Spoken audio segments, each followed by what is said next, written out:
Future की लड़ना गलत है? करे इससे अच्छा आज मार दो हमें, आज मार दो, निकालो गोली और मार दो मारे। अब बात करने का टाइम नहीं है, अब इस्तीफा दो हमें। एक दिन एक सरकार यहाँ देखने नहीं आई, बच्चों का क्या हाल हो रहा है।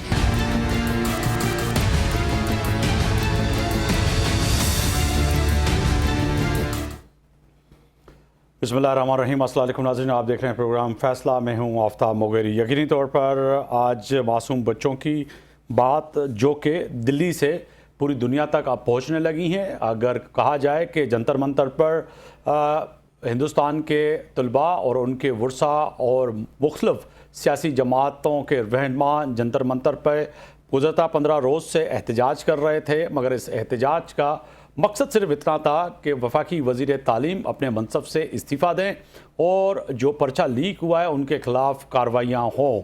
इस पर्चा यानी कि आउट होने से पहले, लीक होने से पहले हिंदुस्तान के मुख्तलिफ शहरों में 30 से ज़ायद बच्चों ने खुदकशी कर ली। यकीनी तौर पर उन्होंने कोशिश की थी कि इस एग्ज़ाम में यानी कि इम्तिहान में पास होके मुल्क और कौम और जो है हुकूमत जो कि चाह रही थी कि कहीं ना कहीं नौजवान जो हैं इस हिंदुस्तान के तालीमी निसाब पर जो आम बंदे यकीन रखते हुए वो कहीं ना कहीं अच्छा फ्यूचर सेट करें, मगर उससे पहले ही पर्चा आउट हो गया। मगर 30 से ज़ायद बच्चों ने जब खुदकशी कर ली तो उसके बाद पैदा होने वाली सूरत हाल हिंदुस्तान के मुख्तलिफ अजला से दिल्ली जंतर मंतर पहुँचे और गुज़श्ता 15 दिन से बैठे रहे। इससे पहले हिंदुस्तान के चीफ जस्टिस ने हिंदुस्तान के नौजवानों को काकरोच करार दिया था और उसके बाद काकरोच जनता पार्टी का वजूद भी आया। काकरोच जनता पार्टी का वजूद यकीनी तौर पर सोशल मीडिया पे आया और उस पर यकीनी तौर पर कहा जा सकता है कि चाहे वो कांग्रेस हो, सबसे पुरानी सियासी जमात, बीजेपी हो या कोई और सियासी जमात, सबसे ज़्यादा काकरोच जनता पार्टी से जुड़ने वाले नौजवान जिन्होंने सबसे ज़्यादा उनको जो है मुख्तलिफ सोशल मीडिया टूल पे, चाहे वो एक्स हो, चाहे वो फेसबुक हो या फिर कई और जो कह सकते हैं कि सोशल मीडिया के टूल, उस पर ज्वाइन किया। उसके बाद जंतर मंतर पे एहतजाज यकीनी तौर पर गोदी मीडिया नहीं दिखाती रही और उस वक्त तक नहीं दिखाती रही जब तक ये कार्रवाई जो कल रात जो है हिंदुस्तान की CRF जो वो फोर्स है उन्होंने कार्रवाइयाँ की और इसके साथ साथ फिर पुलिस ने जिस तरह से बराह रास्त बच्चों पे गोलियां चलाई। इसके साथ साथ इन फुटेज में वाज़ेह तौर पे नज़र आ रहा है कि जिस तरह से रुकावटें लगाकर और बैरियल में भी जो है करंट लगाया गया, जिसके बाद जो है कई नौजवानों की मौत भी हुई है। शाम गए तक जो आज तक मेरे पास इतलात थी, क्योंकि दिल्ली के अंदर मुख्तलिफ सहाफ़ी दोस्तों से रब्ता जो हुआ, जो कि इंटरनेट भी वहाँ पे बंद है, कि नाम ना लेते हुए यकीनी तौर पर हमने कहा था कि कहीं ना कहीं हिंदुस्तान से कोई दोस्त ज्वाइन करे, मगर सब ने मना इसलिए कर दिया क्योंकि इशू ऐसा है और इस वक्त कंट्रोल मीडिया है तो कोई भी आने के लिए तैयार नहीं था। मगर अब तक जो बच्चे थे जिन्होंने खुदकशियाँ की थी वो उनकी तादाद 30 थी और शाम तक जो हलाकतों की तादाद थी मेरे पास वो 4 थी। मगर प्रोग्राम शुरू करने से पहले जब मैंने अपने सोर्स को दोबारा चेक करने के लिए कॉल की दिल्ली में, तो उन्होंने बताया कि ये 200 से ज़ायद अब तक हलाकतें हो गई हैं, जो मुख्तलिफ ज़राए वो कोट कर रहे हैं, जिनकी खबर यकीनी तौर पर हिंदुस्तान की मीडिया पर नहीं दे रहे। उनमें इन बच्चों के कह सकते हैं कि पेरेंट्स यानी कि माँ बाप भी थे जो इस एहतजाज में शामिल थे और इस एहतजाज में ना सही माँ बाप मगर इसके साथ साथ वहाँ के जय्यत कह सकते हैं कि राइटर और बड़े बड़े कलाकार और कह सकते हैं कि शायर, अदीब भी इस तहरीक का हिस्सा बने और अदाकार भी बने। सोशल मीडिया पे इस वक्त यकीनन तौर पर जो है ट्रेंड बना हुआ है कि हिंदुस्तान के अंदर जिस तरह से एहतजाज चल रहा है, मगर इसके साथ साथ जो है अब मांग कर रहे हैं कि अब नरेंद्र मोदी भी इस्तीफ़ा दे और अमित शाह भी इस्तीफ़ा दे। इसके साथ साथ जो कि हुकूमत में बैठी हुई पूरी की पूरी सरकार है वो अब अपनी रिज़ाइन दे। आपको याद होगा कि ये सिलसिला यकीनी तौर पर जो है श्रीलंका, फिर नेपाल, नेपाल से बांग्लादेश, बांग्लादेश से अब नौजवानों का एहतजाज दिल्ली तक पहुंचा है। तो इसके क्या असरात होंगे, इस पर यकीनी तौर पर बड़ा अहम पैनल मेरे साथ मौजूद है, उनसे बात करेंगे। अब्दुल्ला हमीद गुल साहब हैं, चेयरमैन नौजवान पाकिस्तान और सीनियर तजिया निगार हैं, आपका बहुत शुक्रिया वक्त देने का। डॉक्टर सज्जाद बुखारी साहब हैं, सीनियर सहाफ़ी तजिया निगार हैं, आपका बहुत शुक्रिया। डॉक्टर रिजवान नसीर साहब हैं, माहिर हैं बैनुल अक़वामी उमूर, आपका बहुत शुक्रिया। ब्रिगेडियर रिटायर बाबर अलाउद्दीन साहब हैं, दिफाई तजिया निगार, आपका बहुत शुक्रिया। बाबर साहब आपकी तरफ आऊँगा। सबसे पहले सर फरमाइएगा कि ये जो दिल्ली के मनाज़र हैं जो कि अब जो है कि गोदी मीडिया और हिंदुस्तानी मीडिया ने तो नहीं दिखाया, मगर हिंदुस्तान में मौजूद आलमी मीडिया ने जिस तरह से कवरेज की और दिखाया, और बिल्कुल सोशल मीडिया पर इस वक्त जो सूरत हाल है दिल्ली की और इतनी हलाकतें हुई हैं, तो फिर कहा जाए कि अब ये इनकलाब की शक्ल में तब्दील होता हुआ आपको नज़र आ रही है पूरी सूरत हाल? जी बहुत शुक्रिया। इनकलाब कहना तो शायद अभी बहुत अर्ली होगा, लेकिन डेफिनेटली इस सिचुएशन इतनी ठीक नहीं है। ऐसे बिल्डअप होती हैं जब भी कोई मामला किसी भी रियासत में खराब हो और आप उसकी तरफ तवज्जो न दें। ये जितना भी आप चाहे जंतर मंतर का एहतजाज है या कॉकरोच पार्टी है, ये सारे सर्कमस्टांशियल किस्म के हालात जो बन जाते हैं, उसमें इस तरह के इश्यूज पैदा होते हैं, उसमें इस तरह की जमातें बन जाती हैं। और जब आप उसको बिल्कुल तवज्जो न दें, आप उसकी तरफ ध्यान न दें, आप उसको नॉर्मल बिजनेस एज यूजुअल समझें, तो उसी से फिर प्रॉब्लम्स होती हैं। जैसे भी पूरे का आपने बयानिया अपने इब्तदाइये में बताया कि इस तरीके से उनका पेपर लीक हुआ, फिर उसके ऊपर लोगों ने एहतजाज किया, फिर इवन 20 से ज़्यादा स्टूडेंट्स ने उसमें खुदकशी भी कर ली और उन्होंने कहा कि वज़ीर तालीम इस्तीफा दें और इंक्वायरी हो। अभी ये कोई इतनी बड़ी डिमांड नहीं है। जब इस तरीके से आपका इस लेवल पे जाके पेपर लीक होता है, तो डेफिनेटली वो स्टूडेंट जो मेहनत करते हैं, जो बहुत कोशिश करते हैं, जिन्होंने ज़ाहिर है बहुत अरसे से इस तरफ ध्यान दे के तो एक पूरी डेडिकेशन से काम किया होता है, जब उनको ये नजर आता है तो वो उनके अंदर अगर फ्रस्ट्रेशन आती है तो बिल्कुल ठीक आती है। अगर उसी वक्त इस पर तवज्जो दी जाए या दे दी जाती तो इतनी बड़ी या इशू ना बनता। और अभी भी अगर उसको ये समझ रहे हैं कि ये नॉर्मल कोई एजिटेशन है, क्योंकि स्टूडेंट्स इसमें यंग लोग बैठे हुए हैं और ऑलरेडी 13 साल से गवर्नमेंट है, उस गवर्नमेंट के खिलाफ बहुत सारी शिकायत लोगों की है। अपोजिशन हर रोज शिकायत करती रहती है। इंटरनेशनल लेवल पे भी नरेंद्र मोदी ने जिस तरीके से हिंदुस्तान का एक इमेज पूरी दुनिया में खराब किया, वो भी सबके सामने है। मिलिटरली पाकिस्तान के हाथों जो उनकी सुबकी हुई सब देखते हैं।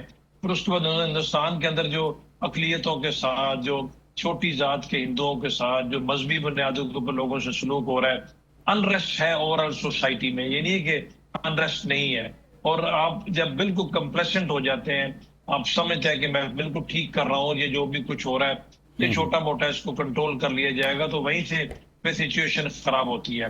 और आपकी बात से मैं इस हद तक इत्तेफाक करता हूँ कि टेम्पो बनता हुआ नजर आ रहा है। बिल्कुल। अभी कभी आप देखें ना, कभी कभी पंजाब के जो फार्मर्स हैं वो एहतजाज करते हैं, उनको भी ये जबरदस्ती और थ्रू फोर्स उसको बंद करने की, रोकने की कोशिश करते हैं। अभी अगर ये एहतजाज है, इसको इन्होंने सीरियस ना लिया तो ये वेव्स होती हैं। और ये जो इनको बेसिकली इशू मिला हुआ है, जिस बुनियाद के ऊपर ये एहतजाज है, this is very close to everybody's heart. साहब साथ ही रहिएगा, मैं डॉक्टर रिजवान साहब को अभी शामिल गुफ्तगू करूँ। डॉक्टर साहब बहुत शुक्रिया वक्त देने का। एक तो बड़ा सवाल ये भी पैदा होता है कि एक तरफ बैनुल अक़वामी सतह पर जो है 56 इंच की सीने रखने वाले नरेंद्र मोदी विश्व गुरु का दावा जो बीजेपी खुद कर रही है, दूसरी जानिब अगर उनके ही घर के बिल्कुल सामने यानी कि पार्लियामेंट के सामने एक जंतर मंतर पे एहतजाज होता है और एक तहरीक का आगाज़ हुआ है, जो कि ब्रिगेडियर साहब ने दुरुस्त फरमाया कि अब आगाज़ हुआ है और इसी आगाज़ से जो है तहरीकें आगे बढ़ती हैं। और अगर इर्द गिर्द देखें तो वो भी आपके सामने, हालिया बांग्लादेश की भी सूरत हाल आपके सामने है। तो कहा जा सकता है कि अब आहिस्ता आहिस्ता, जैसे कि किसान पहले एहतजाज कर रहे थे, इससे पहले अन्ना हज़ारे ने भी जंतर मंतर पे, आपको याद है कि वहाँ बैठे थे, उन्होंने जो है एहतजाज किया, फिर आम आदमी पार्टी का वजूद हुआ। तो कहा जा सकता है कि आलमी सतह पर जब इसको न्यूज़ और ख़बरों में हिस्सा दिया गया, कहा गया हिंदुस्तान के अंदर, और इतनी अमात हुई हैं जो हिंदुस्तानी छुपा रहे हैं, तो इस वक्त विश्व गुरु की सूरत हाल क्या होगी सर? जी आफ्ताब मुगैरी साहब, बहुत शुक्रिया अपने शो में लेने का। आपने दुरुस्त फरमाया और आपने जो रेफरेंस दिया बांग्लादेश का भी, मैं ये कहूँगा कि उससे भी पहले जो 2022 में शुरू हुआ था, महिंदा राजपक्षे की गवर्नमेंट को उतार फेंका था, वो भी जेनजीज थे जी। उसके बाद बांग्लादेश में शेख हसीना वाजिद की गवर्नमेंट, जिसने जॉब कोटास के ऊपर काम शुरू किया, जेनजीज ने उन्हें भी उखाड़ फेंका। उसके अलावा आप देखें नेपाल में 2025 के अंदर अगेन वही सोशल मीडिया के ऊपर बैन लगाने पे जो ओली शर्मा की गवर्नमेंट, उसको हटा दिया गया। अब नरेंद्र मोदी की गवर्नमेंट अगर आप देखें तकरीबन 10 साल हो गए और 10 सालों में जो इसने सबसे भयंकर काम किया है वो इसने इंस्टीट्यूशनलाइजेशन ऑफ हिंदुत्व की है। अपनी उस आइडियोलॉजी को जो इनके पास थी इन्होंने तमाम इदारों के अंदर झोंक दिया है। आप ये देखें अभी जो कॉकरोच पार्टी का जन्म होता वो एक कमेंट है और एक मुल्क का जस्टिस जो जुडिशरी का एक नुमाइंदा है वो इनको अनएम्प्लॉयड यूथ को कहा तुम्हारा कोई हक नहीं है तुम वहां के लोगों को कॉकरोच कहो, यानी कि वहां के लोगों ने रियलाइज किया हमारी ये औकात है तो ये मूवमेंट अब आ गई। अब देखें अब इस मूवमेंट में देखें जो इसमें अब पूरी आपने जिक्र किया कि उसमें सेलिब्रिटीज भी हैं, सोशल एक्टिविस्ट भी हैं, पॉलिटिशियंस भी हैं, प्रियंका गांधी हैं, राहुल गांधी हैं, उन्होंने भी इस चीज में वेट डाल दिया है। और जो अभिजीत हैं he went on a hunger strike, जो कॉकरोच पार्टी के जो लीडर हैं। मैं ये कहूंगा कि ये इंडिया बाय डिजाइन ये चीजें होनी थी। अगर आप इंटरनल मैटर्स को नहीं सुधारेंगे, आप तमाम का तमाम मलबा पाकिस्तान पे डालेंगे, आप तमाम का तमाम मलबा डालेंगे दूसरे ममालिक के ऊपर के बिकॉज ऑफ देम इंडिया में जो इश्यूज हैं, इससे कहते हैं डाइवर्जनरी थ्योरी इंटरनेशनल रिलेशंस में, कि आप अपने इंटरनल इश्यूज, इंटरनल प्रॉब्लम्स को सॉल्व करने के बजाय उसका मलबा दूसरों पे डाले। तो मैं ये समझता हूँ इस टाइम जो ये चल रहा है ये नरेंद्र मोदी की गवर्नमेंट को ले बिल्कुल आपने वजह फरमाया कि आपने मुल्क के अंदर जो सूरत हाल है, लेकिन ये अनकॉन्स्टिट्यूशनली ले जाएगा इसको। बिल्कुल डॉक्टर साहब आपने वजह फरमाया जो अंदर अपने मुल्क के हालात हैं उनको तवज्जो ना देना और मीडिया से ब्लैकआउट करना और सारी चीज़ें और सारी तोहफों का रुख जिससे आसान उर्दू में कहें कि वो पाकिस्तान, अफगानिस्तान और ईरान की वॉर पे ही हो और अंदरूनी मुल्क के मसाइल को मेन स्ट्रीम मीडिया अगर हिस्सा ना दे, उस पर खबरों पर ना रखे तो फिर ऐसा ही होता है। डॉक्टर सज्जाद बुखारी साहब है हमारे साथ, प्रोड्यूसर साहब। डॉक्टर साहब मेरी आवाज़ आ रही है? जी आ रही है। बहुत शुक्रिया डॉक्टर साहब आपका भी। डॉक्टर साहब आप तो अमूमन इंडियन चैनल पे देखते रहते हैं, आपको बड़ा अच्छा दिफा करते हैं पाकिस्तान का, मगर सर ये क्या है कि गोदी मीडिया ने सारे की सारी, जिस तरह से डॉक्टर साहब ने कही, बड़ी अच्छी बात कही कि जब आप अपने लोगों की बात नहीं सुनेंगे और नहीं उनको बिठाएंगे, बात नहीं करेंगे और हर चीज़ पे पाकिस्तान, और आप और हम जब हिंदुस्तान चैनल पे बैठते हैं अगर नल में पानी ना आए तो भी पाकिस्तान इन्वॉल्व, अगर प्याज और आलू महंगा हो जाए तो भी पाकिस्तान, तो पाकिस्तान फोबिया तो अब उससे निकल नहीं सके। मगर आज जो ये सूरत हाल आपने देखी है, इसको क्या समझते हैं कि आगे जाके नरेंद्र मोदी और बीजेपी के लिए कितनी मुश्किलात खड़ी करेगा? मुगैरी साहब आपका बहुत बहुत शुक्रिया। डॉक्टर रिजवान ने अभी कुछ देर कबल ही एक रेफरेंस दिया केसी ओली शर्मा जो कि नेपाल के प्राइम मिनिस्टर थे, उनके खिलाफ नौजवानों की जो तहरीक थी उसका पस मंजर जो था वो बहुत मुख्तलिफ था, अगेंस्ट गवर्नमेंट था। उसमें थोड़ा सा जो केसी ओली शर्मा है वो काला पानी वाले इशू को लेकर हिंदुस्तान की जो सुप्रीमेसी है उसके खिलाफ भी कुछ उन्होंने बातें की थी। और फिर उसके बाद बांग्लादेश की जो तहरीक थी, हसीना वाजिद के खिलाफ जो तहरीक थी, फिर उनका जो सरबराह था, बड़ा एक सरगर्म मुल्कन था, उसकी शहादत के बाद मजीद तकवीत भी मिली, फिर इंतखाबात का दौर था। लेकिन जो कॉकरोच जनता पार्टी है इसका पस मंजर आप भी जानते हैं कि सुप्रीम कोर्ट के एक बड़े आला ओहदे पर फाइज एक जज की ये रिमार्क्स के बेरोजगार नौजवान जो है वो कॉकरोच के मतरादिफ है। तो इस तहरीक का आगाज होता है, तो इस तहरीक के पीछे अगर तो ये पाकिस्तान को जोड़ने की कोशिश करें तो मैं आपको याद होगा कि पाकिस्तान की टिड्डी दिल का हमला जो है ये हिंदुस्तान की ब्रेकिंग न्यूज चलती रही है। हमारे गुब्बारे जो है वो पकड़ लिए गए और उन्होंने कहा कि ये गुब्बारे उड़कर आए हैं, ये भी शायद मुखबर हो। और फिर हमारे कश्मीरियों के कबूतर जो है वो भी इधर उड़ के चले जाते हैं तो वो भी मुखबर कहलाते हैं। तो उसका तो कोई कैलिबर ही नहीं है, भारतीय जो गोदी मीडिया है उसका कोई कैलिबर नहीं है। लेकिन जो भारत का ट्रैक रिकॉर्ड है, 1966 में इंदिरा गांधी ने अपने ही मिजोरम की एजमल जो एयर स्ट्राइक थी जो कि 4 से 6 मार्च के दौरान यानी इंदिरा गांधी ने अपने ही मिजोरम की सिटी पर जो है वो एयर स्ट्राइक की, फजाई हमले किए। और फिर नरेंद्र मोदी ने भी अपनी कुछ रियासतों पर इसी तरह के अजायम और मिसाइल दागे। आपको याद होगा जो फार्मर्स का प्रोटेस्ट था उसके साथ भी यही कुछ हुआ कि उन पे जो है ट्रैक्टर जो है वो चढ़ा दिए गए भारतीय हुकूमत की जानिब से। और ये जो CRF जो सेंट्रल रिजर्व फोर्स है भारत की, ये तो बदनाम जमाना फोर्स है और इसने स्टेट फायरिंग भी की है और इसने मुतादिद 5 के करीब अब तक जो है ये रिपोर्ट्स हुए कि जो प्रोटेस्टर्स थे वो इसमें जो है वो हालात हो चुके हैं। और जो नौजवानों की आप बात कर रहे हैं वो तो एक बहुत बड़ी तादाद है जो कि ऑफिशियली मैं आपको बता रहा हूँ, जो कि इस वक्त हिंदुस्तान टाइम्स और द हिंदू बता रहा है, मैं ये वो कोट कर रहा हूँ। वरना जो बैनुल अक़वामी मीडिया है और जो आपकी सोर्सेज हैं वो बिल्कुल ठीक कह रहे हैं कि ये तादाद सैकड़ों में हो सकती है, जो कि गोदी मीडिया की जानिब से छुपाई जा रही है, कंट्रोल्ड मीडिया, जो कि न सिर्फ आपकी जो मेन स्ट्रीम मीडिया है बल्कि सोशल मीडिया को भी कंट्रोल कर रहा है। तो मैं ये समझता हूँ जो कॉकरोच जनता पार्टी का प्रोटेस्ट था, ये भूख हड़ताल से शुरू हुआ था, और उस भूख हड़ताल में जो बहुत सिंपल सी डिमांड थी, जिनको मेजर साहब ने बिल्कुल ठीक कहा कि उनको पूरा किया जा सकता था। बिल्कुल। लेकिन एक बात मैं यहाँ पे जरूर कहूंगा कि रिचर्ड निक्सन की एक किताब है, उस किताब में एक हवाला है, उसको मैं ट्रांसलेट कर देता हूँ देखने वालों के लिए, सुनने वालों के लिए, बड़ा आसान। उसने कहा जब आप बहुत सारे महाज खोल लेते हैं, ये बहुत सारी जंगों का आप महाज खोल लेते हैं, तो इसका मतलब आप कोई जंग नहीं लड़ रहे, यानी फिर नाकामी आपका मुकद्दर बन जाती है। बिल्कुल। तो भारत ने इस वक्त इतने महाज खोल दिए हैं कि सिटीजन अमेंडमेंट एक्ट के लिए जो प्रोटेस्टर्स आते हैं वो एक इस काले कानून को, और इस डॉक्टर सजाद बुखारी साहब साथ ही रह गया। मैं अब्दुल्ला हमीद गुल साहब की तरफ जाऊंगा, उनको भी शामिल गुफ्तगू करूं। बहुत शुक्रिया अब्दुल्ला हमीद गुल साहब, गहरी नज़र है खासतौर पर इंटरनेशनल उमूर पर, और ख़ासतौर पर पाक भारत ताल्लुकात और भारत के इश्यूज़ पे भी। सर आपको फरमाइएगा कि जंतर मंतर पे एहतजाज बढ़ता बढ़ता अब इसने आलमी जो है रुख इख्तियार कर दिया है। पूरी दुनिया की नज़रें जो है इस वक्त दिल्ली पे हैं। दिल्ली की बाज़ों जो दाखिली और खारजी रास्ते हैं, जो अब तक मेरी इतलात थी, उनको बंद कर दिया गया है, और इसकी तरह जंतर मंतर के अतराफ़ और कई एरियाज़ में जो है इंटरनेट सर्विस मुअत्तल है। फ़ौज कहें और CRSF कहें कि उनके दस्ते मौजूद हैं। हलाकतों की तादाद जो अनऑफिशियल और मुख्तलिफ ज़राए हैं वो बता रहे हैं कि लगभग कोई 400 के करीब हैं। 30 बच्चों की जो है खुदकशी। ये पूरा माहौल सर कहाँ जाता हुआ नज़र आ रहा है आपको? बहुत बहुत शुक्रिया। देखिए, भारत डिस्टेबलाइज होना शुरू हो चुका है, और उसकी सबसे बड़ी वजह यह, आपके साथ माजी में भी गुफ्तगू करता रहा, उसकी सबसे बड़ी वजह यह है कि वो उनकी जो सोच थी, जो बुनियादी, जो कि एक लिबरल और सेकुलरिज्म से हट गई और गांधीगिरी से हटके वो नथुराम गॉडसे की सोच के ऊपर आ गई, जहां RSS और हिंदुत्व और जो हिंदुत्व स्वयं सेवक संघ जैसे किरदार जब सामने आना शुरू हो गए, तो उसने तबाह और बर्बाद कर दिया, उसने डिस्टर्ब कर दिया, जो कि भारत की एक बुनियाद है उसको हिला के रख दिया। इसलिए अब जब एक्सट्रीमिस्ट एलिमेंट्स आए तो उसके काउंटर एक्सट्रीम जो है वो भी आना शुरू हुआ, जैसे अभी जिक्र हुआ कॉकरोच जनता पार्टी का। और कॉकरोच जनता पार्टी का जो बुनियादी स्लोगन क्या था कि you have to leave BJP. उन्होंने कांग्रेस के खिलाफ बात नहीं की, उन्होंने कहा कि बीजेपी को छोड़ो और हमारे मेंबर बनो।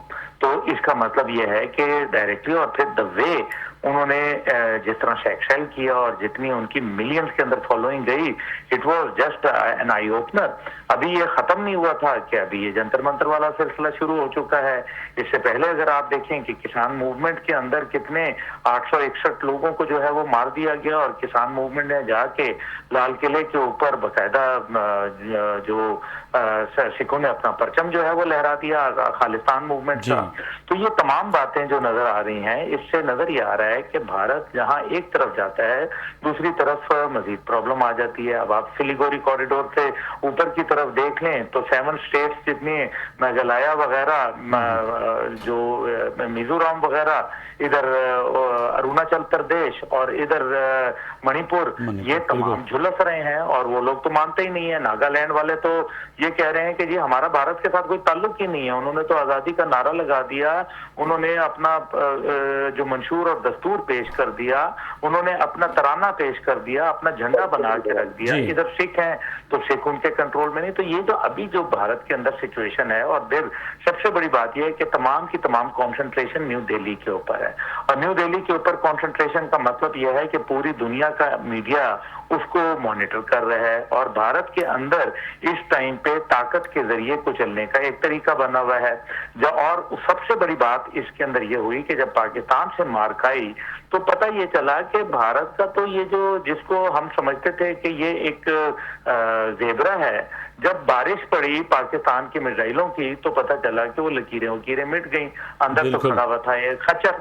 तो जब वो खच्चर नजर आया तो अब उसके ऊपर ये हुआ कि तमाम भारत के अंदर लोगों ने जो एक्सट्रीम जो एंटी गवर्नमेंट एलिमेंट्स थे उन्होंने अब सर उठाना शुरू कर दिया। पाकिस्तान के वाक़े के बाद 33 आज़ादी की मूवमेंट्स जो हैं वो अब 100 के करीब बन गई हैं और 100 के करीब आज़ादी की जो मतवाले हैं वो कहते हैं कि जी भारत से हम अलहदा होना चाहते हैं, उनके अपने मतालबात हैं। और फिर सबसे बड़ी बात यह है कि जो डिसिप्लिनरी फोर्सेस थी जिसके अंदर राष्ट्रीय राइफल जैसी मुमताज जमाना, यानी कि भारत के लिए तो वो बड़ा एक नामवर है, राष्ट्रीय राइफल जो है वो वर्दी के अंदर एहतजाज कर रहे हैं, एक दफा नहीं, 2 दफा नहीं। और इस एहतजाज में भी अब्दुल हामिद गुल साहब, रिटायर फौजियों ने भी शमूलियत की और उन्होंने तो फौजियों को वाज़े तौर पे कहा कि आप कुछ शर्म करें, कुछ हया करें, ये बच्चे हमारे हैं, इन पे आप कैसे गोलियां चला रहे हैं। मैं ब्रिगेडियर साहब की तरफ जाऊंगा। ब्रिगेडियर साहब, ये बड़ा अहम सवाल है कि रिटायर फौजी जो हैं वो भी इस तहरीक में जो है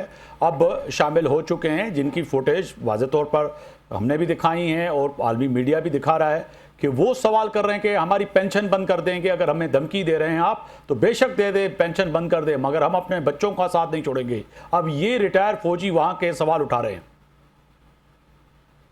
जी, रिटायर्ड फौजी भी तो गैर सोसाइटी का हिस्सा है ना। वो तो मतलब फौज एक पेशा है, उसका मतलब कतन नहीं है कि जो सोसाइटी के सेंटिमेंट से कोई अलहदा है। और जब बात बच्चों की हो, बच्चों के फ्यूचर की हो, तो रिटायर्ड फौजी भी पेरेंट्स हैं, उनके भी बच्चे हैं, तो अगर वो इनके साथ खड़े हैं तो बिल्कुल ठीक खड़े हैं, क्योंकि इसमें कोई बात किसी एक तबके की तो है नहीं, बात तो पूरे माशरे की है। और ये बड़ा सेंसिटिव इशू है। जब बच्चों की बात आती है, बच्चों की तालीम की बात आएगी, बच्चों के हकों की, बच्चों के फ्यूचर की बात आएगी, तो उसमें तो सब पेरेंट्स है, वो कोई सियासी आदमी है, कोई बिजनेसमैन है, कोई फौजी है, कुछ भी है, वो तो यकजा हो जाएंगे फिर। क्योंकि ये छोटी बात नहीं है।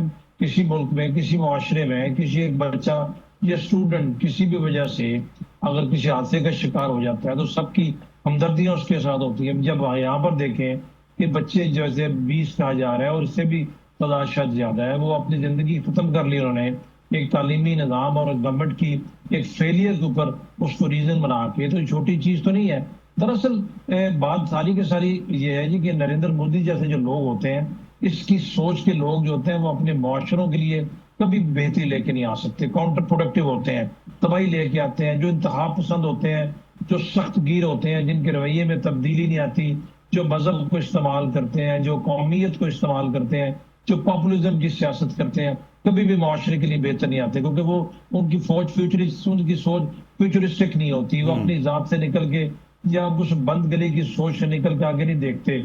अभी नरेंद्र मोदी हिंदुस्तान में हिंदुत्व का नारा लगा के या आरएसएस की फिलॉसफी को, वो टिपिकल हिंदू रेडिकलिज्म को बुनियाद बना के इक़्तिदार में तो आ गया, लोगों को बेवकूफ बनाया, बड़े बुलंदबाग दावे किए, एक दफा फिर इक़्तिदार में आ गया। अभी जब तीसरी दफा इक़्तिदार में आया, तो आपको सबको पता है कि उसकी गवर्नमेंट तो अपनी मेजॉरिटी पे नहीं है, कोलिशन गवर्नमेंट है। तो जब लोगों में एक लावा उबल रहा है, उस लावे को आप कंट्रोल करने की कोशिश नहीं करते। जमहूरियत के अंदर है कि आप आमरीत पसंद है, आप ये समझते हैं कि आप बिल्कुल ठीक है, आप खराब हो ही नहीं सकते, नाकामी के ऊपर नाकामी, इतना बड़ा मुल्क है। बिल्कुल अब्दुल्ला साहब दोस्त फरमाया, इस वक्त हिंदुस्तान की 10 से ज्यादा रियासतों में अलहदगी की तहरीकें चल रही हैं, और ये बहुत पुरानी तहरीकें, उनमें जोर आया, कमी नहीं आई। और कुछ ऐसी रियासतें जिनमें कभी ये सोच भी नहीं सकते थे, ये सिर्फ कश्मीर को रोते थे, अब तो पंजाब में भी सूरत हाल ये है, और ये 7 सिस्टर स्टेट में भी। बिल्कुल ब्रिगेडियर साहब, आपने वजह फरमाया। मैं डॉक्टर नसीर साहब की तरफ जाऊंगा। डॉक्टर साहब, अगर बैनुल अक़वामी उमूर की बात करें तो वो विश्व गुरु जो कि कह रहा था कि पूरी दुनिया में हमने जाके अपनी बात मनवाई है, और हर जगह पे वो हंसते हुए और पपियाँ और झपियाँ नज़र आती थीं, जो कि हमें भी नज़र आती थीं।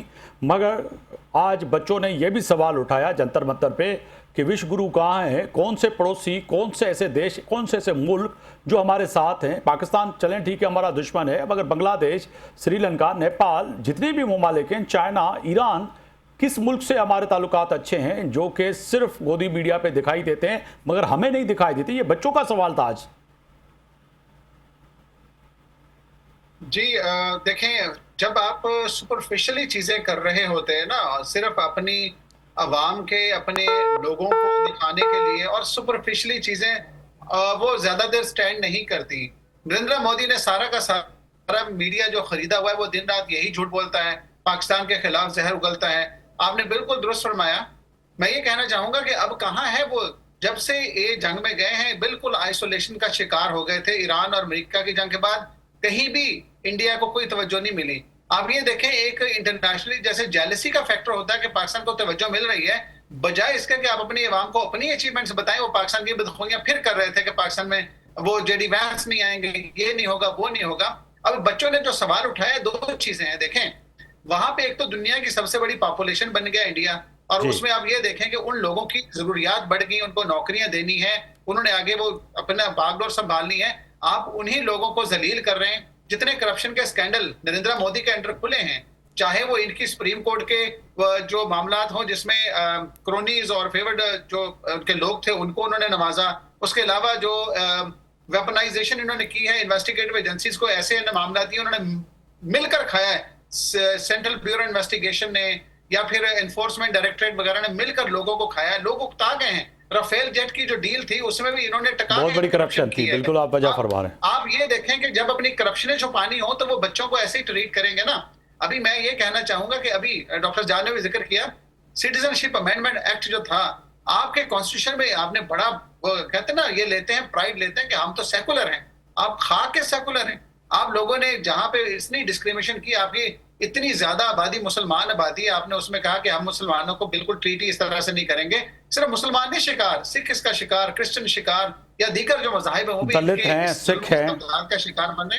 तो मैं ये सिंपली यहाँ पे क्लोज करूंगा कि नरेंद्र मोदी की जो सोच थी उसने वो सारी एक गवर्नमेंट एजेंसीज में डाल दी। अब ये देखिएगा, साथ ही रहिएगा, मैं डॉक्टर सजाद बुखारी को शामिल गुफ्तगू करूँ। डॉक्टर साहब, अगर देखा जाए कि जो असल में चेहरा है जिससे जो है आज बच्चों ने यकीनी तौर पर पूरी दुनिया के सामने उसका चेहरा जो है बिल्कुल आया करके दिखाया है, तो कहा जा सकता है कि आने वाले वक्त में जिस तरह से पहले दलित और सिख और क्रिश्चियन और मुसलमान चिल्लाते थे, दिखाते थे, और आपको याद है कि बिहार के वज़ीर आला ने एक सन्नत की बच्ची के साथ जिस तरह से निकाब उतारने की कोशिश की थी, वो भी पूरी दुनिया में बाइज़ रसवाई बनी इनके लिए।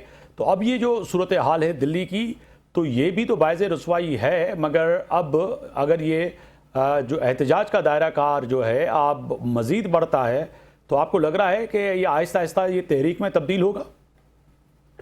देखिए, बिल्कुल आफ्ताब साहब आप ठीक कह रहे हैं कि इसी तरह तहरीकें जो हैं वो जन्म लेती हैं। ये मिजो नेशनल फ्रंट जो थी, इसने भी अपने राइट्स के लिए एक डेमोक्रेटिक वे अडॉप्ट किया था, और एमएनएफ के जो सरबराह हैं अब तो उन्होंने, और एमएनएफ ने इस हद तक वो पहुंच के कि उन्होंने डिक्लेयर कर दिया इंडिपेंडेंस, और वो इंडिया से बाकायदा तौर पर उन्होंने लॉन्च कर दिया है massive arm uprising, and you know they took control of strategic locations across the Mizo district. अब ये यानी आप ये समझे कि उन्होंने पूरे मिजो पे कंट्रोल हासिल कर लिया है।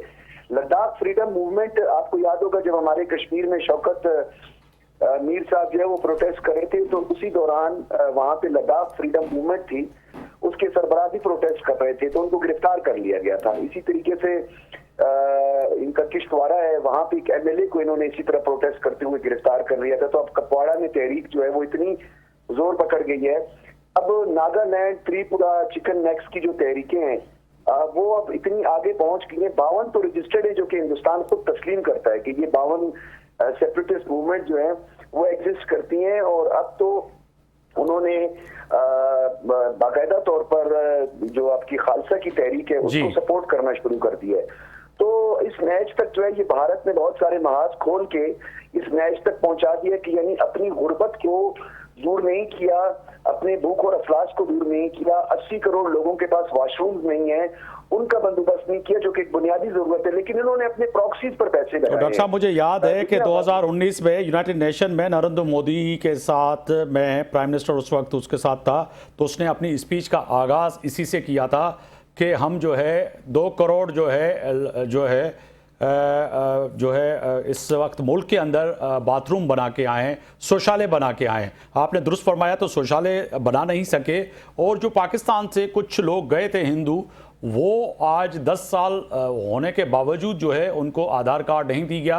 अब वो भी बेचारे पाकिस्तान वापस आ रहे हैं, जो कि 12 सोशल मीडिया पे हमें नज़र आते हैं। आपका बहुत शुक्रिया आपने वक्त निकाला। डॉक्टर सजाद बुखारी साहब, ब्रिगेडियर रिटायर बाबर अलाउद्दीन साहब, दिफाई तजिया निगार, आपका बहुत शुक्रिया। और अब्दुल्ला हमीद गुल साहब, चेयरमैन नौजवान पाकिस्तान तहरीक, आपका बहुत शुक्रिया। डॉक्टर रिजवान नसीर साहब, माहिर बैनुल-अक़वामी उमूर, आपका बहुत शुक्रिया। ब्रेक पे जा रहे हैं, ब्रेक से जब वापस आएंगे तो बात करेंगे आज़ाद जम्मू कश्मीर की, जहाँ पर आज सियासी मैदान पाकिस्तान मुस्लिम लीग नून के कायद मियाँ मोहम्मद नवाज शरीफ और वज़ीर आला पंजाब यानी कि मरियम नवाज़ पहुँची तो तय है कि उन्होंने बराह रास्त तकरीर करते हुए कहा कि अगर हमें हुकूमत मिलती है तो कश्मीर की तकदीर बदल देंगे। वाकई तकदीर बदलेंगे या नहीं, इस पर वापस आके अपने मेहमानों के साथ बात करेंगे।